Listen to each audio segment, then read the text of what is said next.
Welcome to IPTV. ముందుగా headlines చూద్దాం.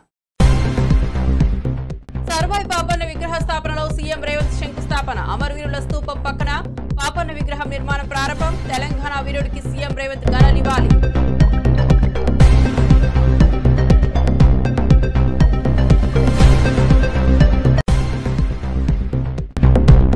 రామంతాపూర్ ప్రమాదంలో గాయపడిన వారిని పరామర్శించిన మంత్రి. క్షతగాత్రుల ఆరోగ్యంపై వైద్యులతో సమీక్ష చేసిన శ్రీధర్ బాబు.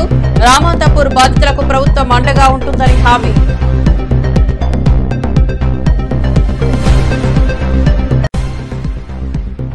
తాడిపత్రిరా తేల్చుకుందామంటూ కేతిరెడ్డికి జేసీ సవాల్. పోలీసులు లా అండ్ ఆర్డర్ కాపాడుకున్నారని సమర్థించిన జేసీ. కేతిరెడ్డి ఆరోపణలో ఆధారం లేవని ఫైర్ చేసిన జేసీ ప్రభాకర్.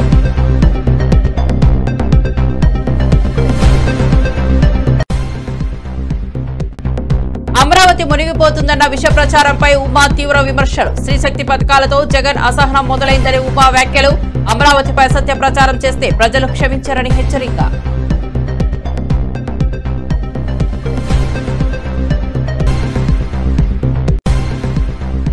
ఇక వార్త వివరాల్లోకి వెళ్తే హైదరాబాద్ లో సర్దార్ సర్వాయి పాపన్న 375వ జయంతి వేడుకలు ఘనంగా జరిగాయి. ఈ సందర్భంగా సీఎం రేవంత్ సెక్రటేరియట్ ఎదుట ఉన్న ప్రాంగణంలో సర్వాయి పాపన్న విగ్రహ స్థాపనకు శంకుస్థాపన చేశారు. అమరవీరుల స్తూపం పక్కన ఈ విగ్రహం నిర్మాణం జరగనుంది.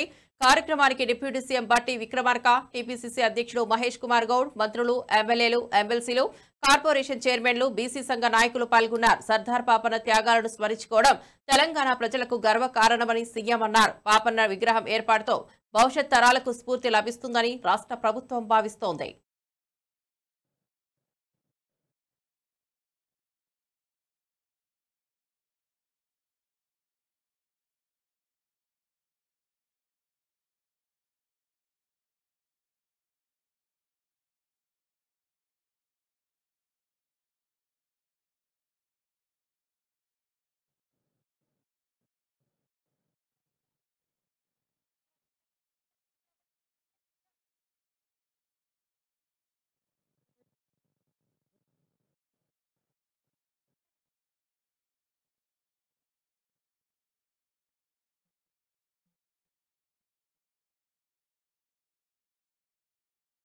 రామంతాపూర్ లో కృష్ణాష్టమి వేడుకల సందర్భంగా జరిగిన దుర్ఘటనపై రాష్ట్ర మంత్రి శ్రీధర్ బాబు విచారం వ్యక్తం చేశారు. గాంధీ ఆసుపత్రిలో చికిత్స పొందుతున్న గాయపడిన వారిని ప్రత్యక్షంగా పరామర్శించారు.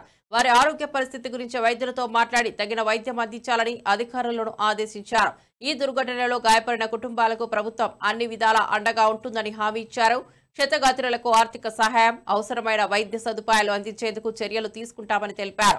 ఇటువంటి సంఘటనలు పునరావృతం కాకుండా ముందస్తు భద్రతా చర్యలు చేపట్టాలని ఆయన సూచించారు. ప్రజల ప్రాణ రక్షణకు ప్రభుత్వం కట్టుబడి ఉందని పునరుద్ఘాటించారు. విషాద ఘటన జరిగింది నిన్న రామంతపూర్ గోకుల్ నగర్లో. నిన్న శ్రీకృష్ణ జన్మాష్టమి సందర్భంలో భక్తులు, అక్కడ ఉన్న యువమిత్రులు గోకుల్ నగర్ పరిసరాల ప్రాంతాలకు సంబంధించి శోభయాత్ర నిర్వహిస్తూ ఉన్న సందర్భంలో ఈ దుర్ఘటన జరగడం చాలా బాధాకరం, దురదృష్టకరం. సంఘటనకు సంబంధించి మరి కలెక్టర్ గారు, అక్కడ ఉన్న అధికారులు ప్రాథమిక సమాచారం మేరకు 5 చనిపోవటం, మరో 3 వివిధ హాస్పిటల్లో చికిత్స పొందుతూ ఉన్నారు. ఆ 3 కూడా స్థిరంగా ఉన్నారని కలెక్టర్ గారు, అదేవిధంగా డిఎంఏ గారు కూడా రావటం జరిగింది. మేము సూపర్వైజ్ చేస్తూ ఉన్నారు. ఆ ఆసుపత్రిలో ఒకరు అపోలోలో ఉన్నారు, అక్కడ మిగతా దగ్గరలో ఉన్న ప్రైవేట్ ఆసుపత్రిలో వారు చేరటం జరిగింది. తాడిపత్రి రాజకీయాలు మళ్లీ వేడెక్కాయి. మాజీ ఎమ్మెల్యే జేసీ ప్రభాకర్ రెడ్డి మీడియా సమావేశంలో కేతిరెడ్డిపై సవాల్ విసిరారు. తాడిపత్రికి రా తేల్చుకుందామంటూ ఆయన ఛాలెంజ్ చేశారు. పోలీసులు తమ విధులు నిర్వర్తిస్తున్నప్పుడు ఆరోపణలు చేయడం సరికాదన్నారు. కోర్టుల ఆదేశాలు ఉన్నప్పటికీ లా అండ్ ఆర్డర్ కాపాడడం ముఖ్యమని స్పష్టం చేశారు. గతంలోనూ పోలీసులు అడ్డుకున్నా మేం తాడిపత్రి వచ్చిన సందర్భాలు ఉన్నాయని జేసీ గుర్తు చేశారు. కేతిరెడ్డి ఆధారాలు లేకుండా ఆరోపణలు చేస్తున్నారని మండిపడ్డారు. ప్రజాస్వామ్యంలో ప్రజలే తీర్పు ఇస్తారని, ఎవరి బలమేంటో తాడిపత్రి నేలలో తేలుతుందని హెచ్చరించారు. ఈ వ్యాఖ్యలతో తాడిపత్రి రాజకీయ వాతావరణం మరింత ఉద్రిక్తంగా మారింది. అమరావతి ఊరి పిలుచుకురాడని వచ్చింది చూస్తారా.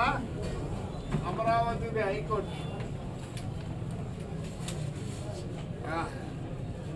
ఏమి ఆర్డర్ వస్తే తీసుకుపోయి ఎస్పీ గారికి ఇచ్చినాం. ఎల్లో లైన్లో వేసినాం చూడు. ఏమొచ్చింది ఆ పొద్దు? మరి ఆ పొద్దు పంపినదే పోలీసు వాళ్ళు. అంటే మీ కలసందర్లో మెలిగినారా పోలీసు వాళ్ళ? ఇవన్నీ ఆర్డర్లే. లాస్ట్కి ఆడిపోయినాము. ప్రెసిడెంట్ ఆఫ్ ఇండియా కూడా పోయినాం. సుప్రీంకోర్టుకి పోతే ఏమనింది? Go back to high court, go back to high court. ఆడ మళ్ళీ పర్మిషన్ తీసుకోండి అన్నారు. మరి ఆ పొద్దు పోలీసులు మీ చెప్పు చేతుల్లో ఉన్నారా పోలీసు వాళ్ళు? ఏమే ఎక్కడికి పోయినాం?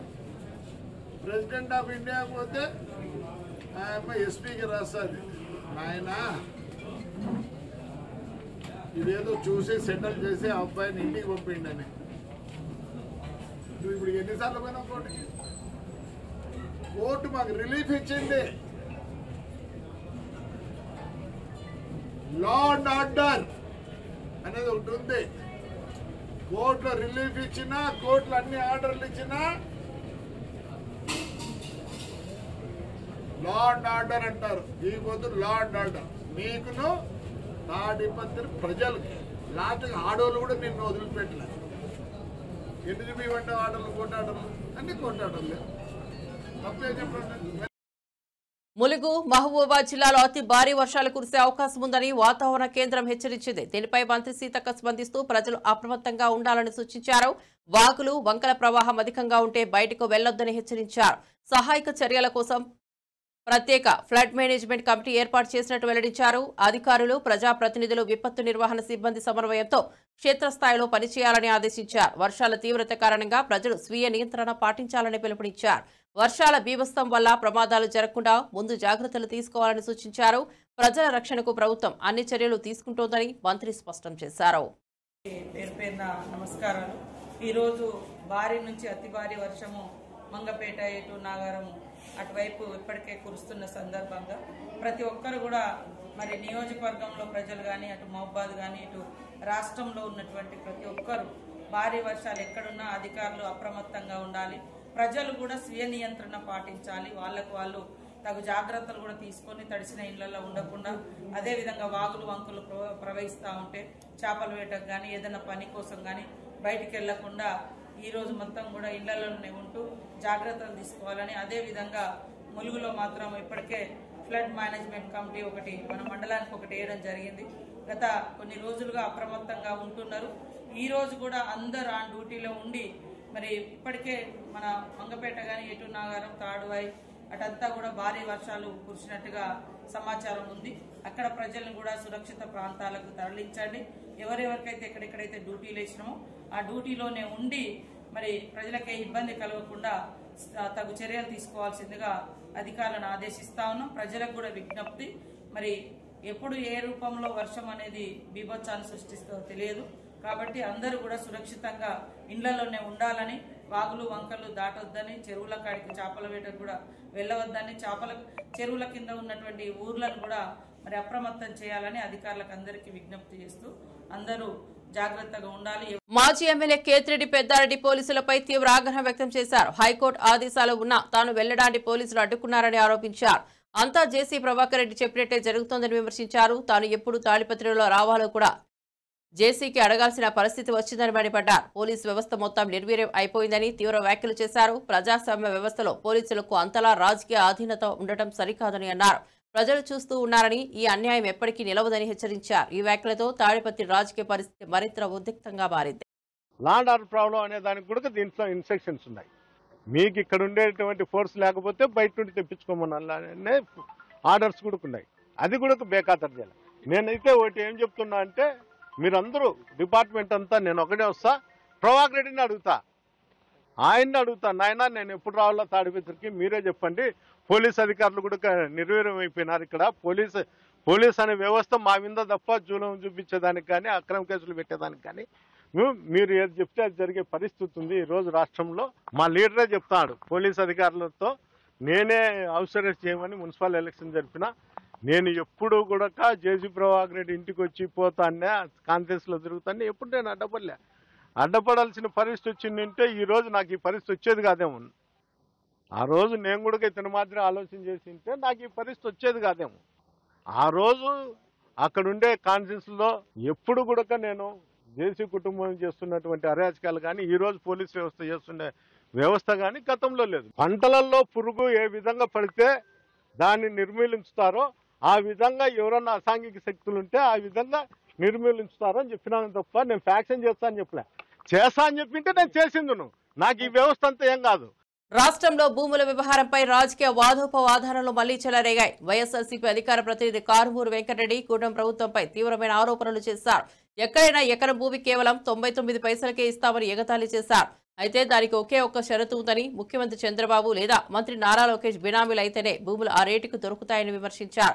ప్రజల కష్టార్జిత సంపదను కూటమి ప్రభుత్వం అనుచరులకు పంచిపెడుతోందని ఆరోపించారు. ఈ ప్రభుత్వం పేదల కోసం కాదని తమ వర్గానికి మేలు చేసే విధానాలను అమలు చేస్తోందని మండిపడ్డారు.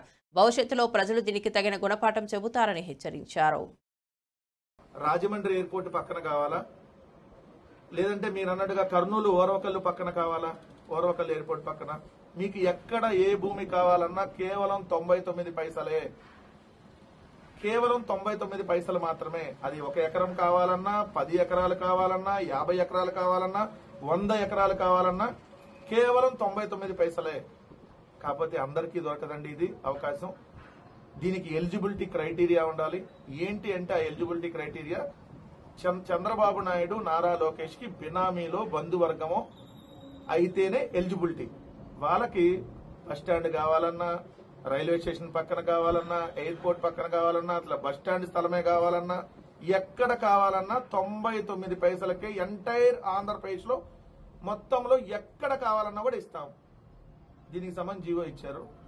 ఇది ఆంధ్రప్రదేశ్ లో ఎక్కడ ఎంత భూమైనా 99 పైసలే. GO number 32, GO MS number 32 16/8/2025. Nominal price is defined as 99 పైసా. 99 పైసలు నామినల్ రేట్. 99 పైసలకు ఇచ్చేటట్టు మొత్తం భూమి, అది ఎకరం కాదు, ఎంటైర్ ల్యాండ్. మీకు 10 ఎకరాలు కేటాయిస్తే 10 ఎకరాలకి 99 పైసలే, 100 ఎకరాలు కేటాయించిన 100 ఎకరాలు 99 పైసలే. సో దాంట్లో ప్రత్యేకంగా ఒక దీనికి సంబంధించి ఒక పాలసీని తీసుకొని వచ్చారు. దాని పేరే లిఫ్ట్, అంటే భూముల్ని లిఫ్ట్ చేసే స్కీమ్, భూముల్ని ఎత్తేసే కార్యక్రమం. దాని పేరే lift, land incentive for tech hubs. Lift పేరుతో ప్రత్యేక పాలసీని తీసుకొని వచ్చి ఊరు పేరు లేనటువంటి వరుస కంపెనీలాగా ఎట్లా ఉన్నాయో అలాంటి కంపెనీలకి 99 పైసలకి దోచిపెట్టడం కోసం కొత్తగా ఫార్చ్యూన్ 500 యూరప్ అనేది చెప్పి దాంట్లో ఉన్నటువంటి కంపెనీలకు 500 కంపెనీల్లో ఉంటే ఇస్తామని చెప్పారు. దాంట్లో అసలు 500 కంపెనీలు ఐటీకి సంబంధం లేని కంపెనీలు చాలా ఉన్నాయి, నాన్ ఐటీ సెక్టార్ కంపెనీలు లైక్ రియల్ ఎస్టేట్ ఇవన్నీ. సో దాంట్లో సింగపూర్, స్విట్జర్లాండ్ కి సంబంధించినటువంటి 36 కంపెనీలు ఏదైతే ఉన్నాయి దాంట్లో, అంటే ఎలా వాళ్ళు దోచిపెట్టేటటువంటి కార్యక్రమం చేస్తున్నారు అనే దానికి ఇది ఒక ఎగ్జాంపుల్ కదా. మొన్నటికి మనం చూస్తే ఏఎన్ఎస్ఆర్ అని చెప్పి బెంగళూరుకు సంబంధించినటువంటి ఏదైతే ఒక సంస్థకి 10 ఎకరాలు విశాఖపట్నం మధురవాడలో మధురవాడ ఐటీ హిల్స్ నెంబర్ 3లో 2.5 ఎకరాలు, నెంబర్ 4లో 7.29 ఎకరాలు, మొత్తంగా 10 ఎకరాల 29 సెంట్లు. 10 ఎకరాల 29 సెంట్లు కేవలం 99%. ఎంటైర్ ల్యాండ్ ఆఫ్ 10 ఎకరాస్, దాదాపు ఎకరం 100 కోట్ల పైన ఉంటుంది. అక్కడ ఏఎన్ఎస్ఆర్ అనే సంస్థకి అప్పచెప్పారు. అలానే చూస్తే కపిల్ చిట్ ఫండ్స్ వాళ్ళకి ఇదైతే ఎకరం 1.5 ఇచ్చారు. బట్ కపిల్ చిట్ ఫండ్స్ అనే వచ్చి రెసిడెన్షియల్ ప్రాజెక్ట్ కడతారంట అక్కడ. దానికి అక్కడ 50 నుంచి 60 కోట్లు ల్యాండ్ వాల్యూ ఉంటే 50 నుంచి 60 కోట్లు కాదు, దాదాపు 70 నుంచి 100 కోట్లు ఉంది. అట్లానే సత్వా రియల్ ఎస్టేట్. సో వీళ్ళ ఇష్టం ఆంధ్రప్రదేశ్ రాష్ట్రంలో భూముల్ని ఇష్టం వచ్చినట్టుగా వాళ్ళ బినామీ కంపెనీలకి దోచిపెట్టి రాష్ట్ర సంపదని దోచేసుకుంటున్నారనడానికి వేల కోట్ల రూపాయల సంపదను. సో ఎన్ని వేల కోట్ల రూపాయల విలువైన సంపదను దోచుకుంటా ఉన్నారనేది క్లియర్గా అర్థమవుతా ఉంది. ఇలా దోపిడీకి అడ్డుకట్ట వేయకపోతే ఇప్పుడు ప్రభుత్వ భూములని రేపొద్దున మన ప్రైవేటు భూములను కూడా వాళ్ళు హ్యాండ్ ఓవర్ చేసి మన భూములను కూడా లాక్కునేటటువంటి కార్యక్రమానికి శ్రీకారం చుడతారు. కొత్త పాలసీ అది. లిఫ్ట్ అయితే ఇది ఇంకో లిఫ్ట్కే లిఫ్ట్ అని ఇంకో పథకం పెట్టి మన ప్రైవేటు భూములను కూడా మొత్తం దోచేసినా కూడా మనం ఆశ్చర్యపడాల్సినటువంటి పని లేదనేది క్లియర్ గా కనపడతా ఉంది. రాజమండ్రి సెంట్రల్ జైల్లో ఉన్న ఎమ్మెల్యే మిథున్ రెడ్డిని మాజీ ఎమ్మెల్యే కేతిరెడ్డి వెంకట్రామరెడ్డి మరియు వైఎస్ఆర్సీపీ నేతలు కలిసి పరామర్శించారు. మిథున్ రెడ్డి ఆరోగ్యంగా బలంగా ఉన్నారని తెలిపారు. గతంలోనూ ఆయనపై తప్పుడు కేసులు నమోదు చేసి ఇబ్బంది పెట్టారని విమర్శించారు. కోర్టు ఉత్తర్వులను పోలీసులు పట్టించుకోవడం లేదని, అందుకే కంటెంట్ పిటిషన్ దాఖలు చేసినట్లు వెల్లడించారు. ఒక ప్రజాప్రతినిధిని తన గ్రామానికి వెళ్లకుండా అడ్డుకోవడం సరికాదని పేర్కొన్నారు. రాజకీయ పరిస్థితులను ఇబ్బంది పెట్టడమే లక్ష్యంగా పోలీసులు పనిచేస్తున్నారని ఆరోపించారు. మిథున్ రెడ్డికి పార్టీ అండగా ఉంటుందని, అన్యాయంపై పోరాటం కొనసాగిస్తామని వైసీపీ నాయకులు స్పష్టం చేశారు. వెహికల్స్ లో వెళ్ళండి, అక్కడ ఇనఫ్ సెక్యూరిటీ ఇవ్వండి, లా అండ్ ఆర్డర్ ఇష్యూ లేకుండా చూడండి అని చెప్పేసి పోలీసులకు డైరెక్షన్ ఇవ్వడం జరిగింది. కానీ దాని మీద పోలీసులు స్పందించకపోవడం, దాని మీద రియాక్ట్ కాకపోవడంతో మళ్ళీ కంటెంప్ట్ మోషన్ మూవ్ చేయడం జరిగింది. కంటెంప్ట్ కూడా గౌరవ హైకోర్టు వాళ్లకు ఇది చాలా తప్పు, డెమోక్రటిక్ నేషన్లో ప్రజాస్వామ్య దేశంలో ఉన్నప్పుడు ప్రతి పౌరుడికి కూడా వాళ్ళ ఊరికి వెళ్ళడానికి, దట్టు ఒక ఎక్స్ఎమ్మెల్యేని ఊరికి వెళ్లకుండా నిర్బంధించడం తప్పు అని చెప్పేసి 3 రోజుల కింద కంటెంప్ట్ మీద మళ్ళీ వాళ్ళను మందలిస్తూ ఆర్డర్ ఫ్రేమ్ చేసి ఈరోజు 10 నుంచి 11 లోపల మామూలుగా పెద్దారెడ్డి గారికి గతంలో ఇచ్చిన ఆర్డర్లో మీరు ఎప్పుడు వెళ్తే అప్పుడు ఎస్పీకి చెప్పమని చెప్పడం జరిగింది. ఎస్పీకి పర్మిషన్ లెటర్ పెట్టినప్పుడు ఎస్పీ గారు ఇచ్చేది ఏంటంటే, వైజాగ్లో నరేంద్ర మోడీ వస్తున్నాడు కాబట్టి తాడిపత్రిలో సెక్యూరిటీ ఇవ్వలేమన్నారు, కడపలో మహనాడు జరుగుతోంది కాబట్టి ఇక్కడ సెక్యూరిటీ ఇవ్వలేమన్నారు. So it's very shame. ఎక్కడో మోడీది జరుగుతుంటే 1000 కిలోమీటర్ల దూరంలో జరుగుతున్న దానికి తాడిపత్రిలో సెక్యూరిటీ ఇవ్వలేకపోవడం అనేది. సో వీటన్నిటిని కోర్టు చేసి హైకోర్టుకు తెలియజేస్తే high court with date and time ఇచ్చింది. 18వ తేదీ 10 గంటల నుంచి 11 మధ్యలో మీరు వెళ్ళండి అని చెప్పేసి వెళ్తే దాన్ని కూడా నిర్బంధించి వెళ్ళకుండా చేయడం నిజంగా వీళ్ళు ఎవరికి భయపడతారో నాకు అర్థం కావటం లేదు. వీళ్ళు రేపొద్దున ఎన్ని ఏళ్ళ ఉద్యోగాల్లో ఈ విధంగా ఉంటారో నాకు తెలుసు. All young IPS officers. మీ భవిష్యత్తుతో ఈరోజు చంద్రబాబు నాయుడు గారు వీళ్ళు ఆడుతున్న దాంట్లో మీరు బలైపోతున్నారు. సో కోర్టు డైరెక్షన్ ఇచ్చిన వీళ్ళు స్పందించకపోవడం, కంటెంప్ట్ మీద కూడా స్పందించకపోవడం దురదృష్టకరం. డెఫినెట్గా మా చిన్నాన్న అక్కడే వెయిట్ చేస్తున్నారు, పెద్దారెడ్డి చిన్నాన్న. వాళ్ళు ఏదో మూవ్ చేశాము ఇది అని చెప్పేసి డెఫినెట్గా ఏదేమైనప్పటికీ కానీ లా ప్రకారం చట్ట ప్రకారం ఏం చేయాలో అవన్నీ కూడా మేము చేస్తాం. మళ్ళీ కూడా దీనికి అప్పీల్ చేస్తాం. మెంటల్గా స్ట్రాంగ్గా ఉన్నారు. ఇంతకుముందే పోయినసారి 14 to 19 మధ్య కూడా ఒకసారి ఇలాగే తిరుపతిలో ఎయిర్పోర్ట్లో ఒక తప్పుడు కేసులో కూడా ఆయన ఇదే విధంగా సెంట్రల్ ప్రిజన్కి పంపించినారు. ఆ రోజు కూడా ఇలాగే ఇబ్బంది పెట్టాలని చంద్రబాబు నాయుడు గారు చూడడం జరిగింది. ఎందుకంటే మొదటి నుంచి కూడా ఆ జిల్లాలో పొలిటికల్గా వీళ్ళను చంద్రబాబు నాయుడు గారిని వాళ్ళను ఎదుర్కొంటున్న కుటుంబంలో పెద్దిరెడ్డి గారి కుటుంబం ఒకటి కాబట్టి వాళ్ళను మానసికంగా ఇబ్బంది పరచాలి అనే ఒక ఆలోచనతో గతంలో కూడా చేయడం జరిగింది. ఇప్పుడు కూడా అదే పద్ధతిలో ఆయన ఇబ్బంది పెట్టాలి అని చెప్పేసి ఒక లేని స్కామ్ను తీసుకొని వచ్చి మిథున్ రెడ్డి గారి మీద నిరాధారంగా జైల్లో ఉంచడం జరిగింది. పులివెందల్లో మొన్న ఎలక్షన్లలో జెడ్పీటీసీ ఎలక్షన్స్లో తెలుగుదేశం పార్టీ వీళ్ళు ప్రజాస్వామ్యంగా ఏ విధంగా జరిగిందని అంటున్నారో ఈరోజు మిథున్ రెడ్డి కేసులో కూడా, మద్యం కేసులో కూడా అదేవిధంగా ముడుపులు అని చెప్పేసి అప్రజాస్వామికంగా జైల్లో నిర్బంధించడం జరిగింది. మాజీ మంత్రి దేవినేని ఉమా రాష్ట్ర రాజకీయాలపై విమర్శలు గుప్పించారు. శ్రీశక్తి పథకాల అమలుతో జగన్ అసహనం మొదలైందని ఆరోపించారు. అందుకే అమరావతి మునిగిపోతుందనే విష ప్రచారం చేస్తున్నారని ధ్వజమెత్తారు. ప్రజల భవిష్యత్తుతో ఆటలాడుతున్న జగన్ను ప్రజలు క్షమించరని తెలిపారు. అమరావతిపై అసత్య ప్రచారాలు చేస్తే ప్రజలు హర్షించరనే విషయాన్ని గుర్తుంచుకోవాలని హెచ్చరించారు. రాజధాని అమరావతి నిర్మాణంపై ప్రభుత్వం దృఢంగా ఉందని స్పష్టం చేశారు. పథకాల ద్వారా మహిళలకు అండగా నిలుస్తున్న ఈ ప్రభుత్వంపై తప్పుడు ఆరోపణలు చేయడం రాజకీయ కక్ష తీర్చుకోవడమేనని మండిపడ్డారు. ప్రజాస్వామ్యంలో ప్రజలే తుది నిర్ణయం చెబుతారని ఆయన పునరుద్ఘాటించారు. ఆ దృశ్యాలను తీసుకొచ్చి అమరావతిలో వాగులు పొంగాయి, చట్టాలు పొంగాయి, ఇక్కడ ఈ ప్రాంతంలో అంతా మునిగిపోయిందని తప్పుడు కథనాలు, తప్పుడు ప్రచారాలు చేస్తా ఉన్నారు.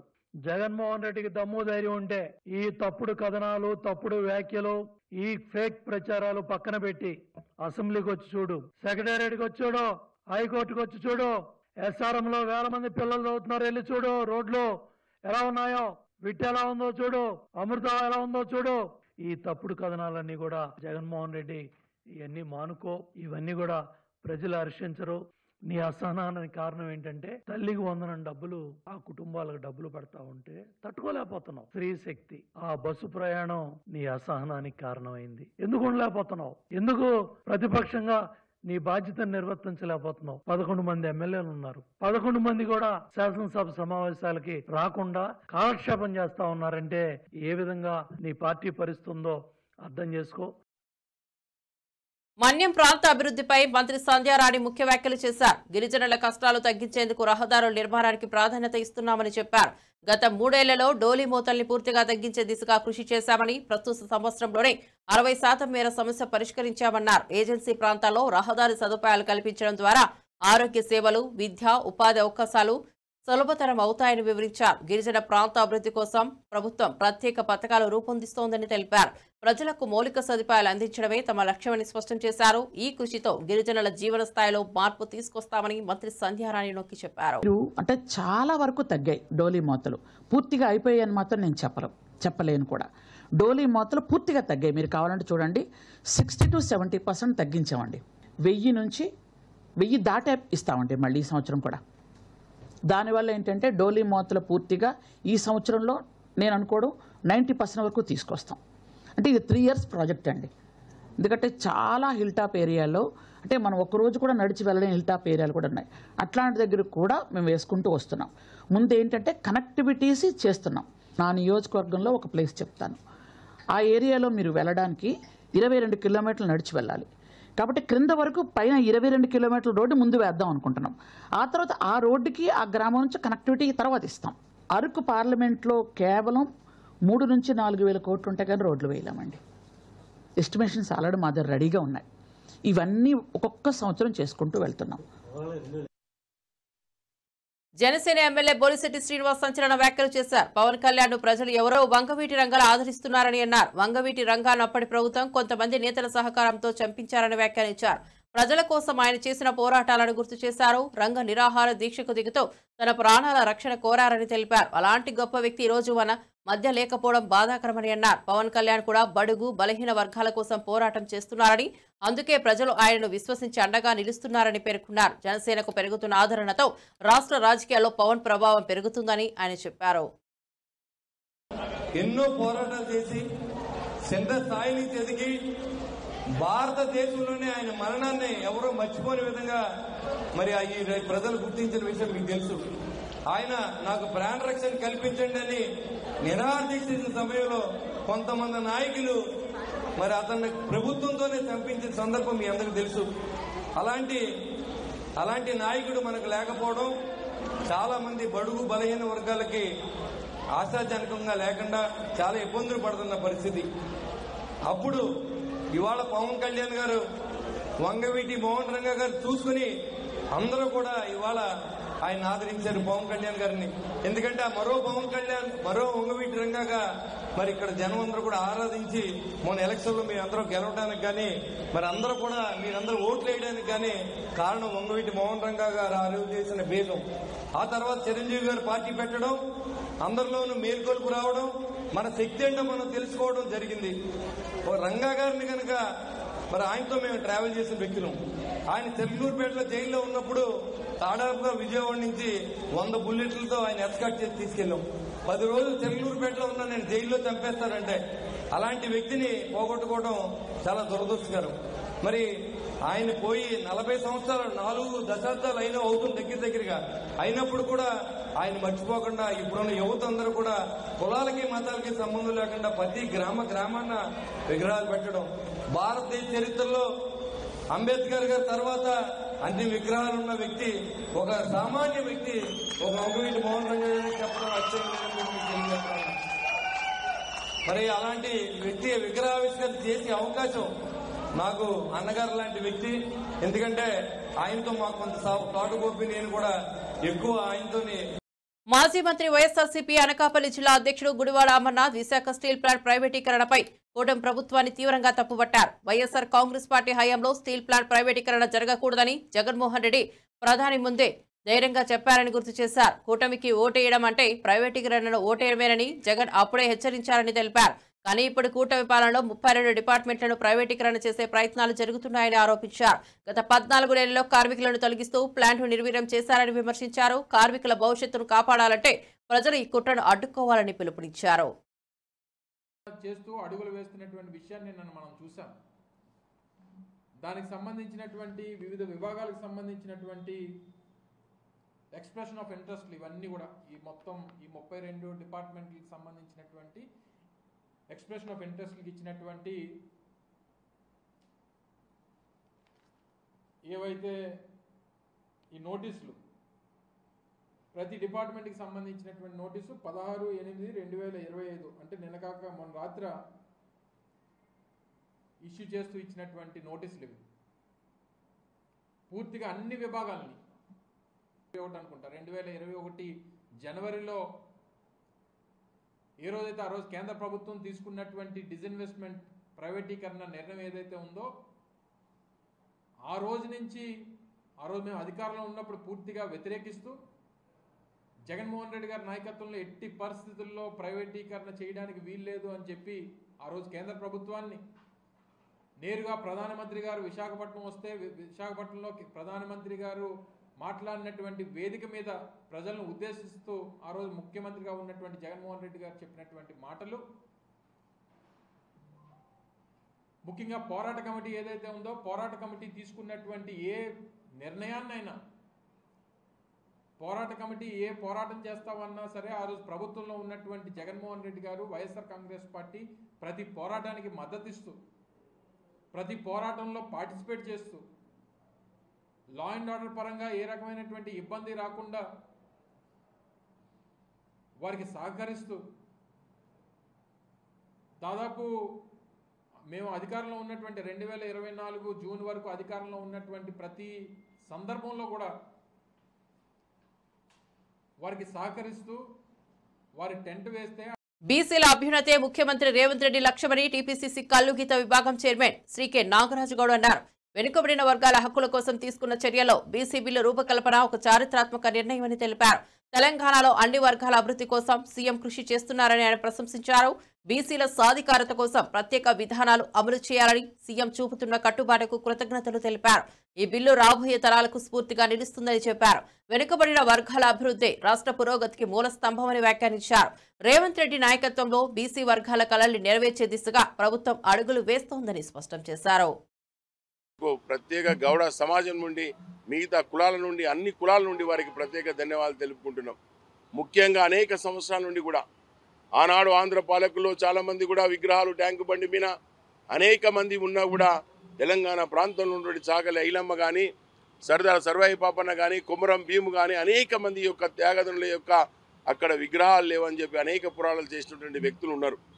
గతంలో తెలంగాణ వాదం తీసుకున్నటువంటి కేసీఆర్ గారు కూడా ఆనాడు తెలంగాణ వచ్చిన తర్వాత ఈ ట్యాంకు బండి పైన ఏదైతే తెలంగాణ పోరాటంలో ఉన్నటువంటి వ్యక్తులను మర్చిపోయారు వాళ్ళందరూ కూడా విగ్రహాలను పెడతామని చెప్పారు.